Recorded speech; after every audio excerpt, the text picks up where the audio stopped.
اللهم طهر قلوبنا من النفاق وأعمالنا من الرياء وألسنتنا من الكذب. ربنا ظلمنا أنفسنا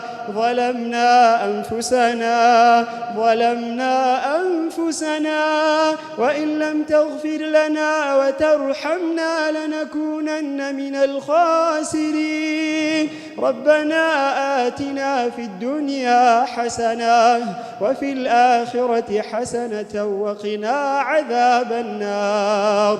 اللهم صل على حبيبنا محمد وعلى آل محمد كما صليت على إبراهيم وعلى آل إبراهيم إنك حميد مجيد. سبحان ربك رب العزة عما يصفون وسلام على المرسلين والحمد لله رب العالمين.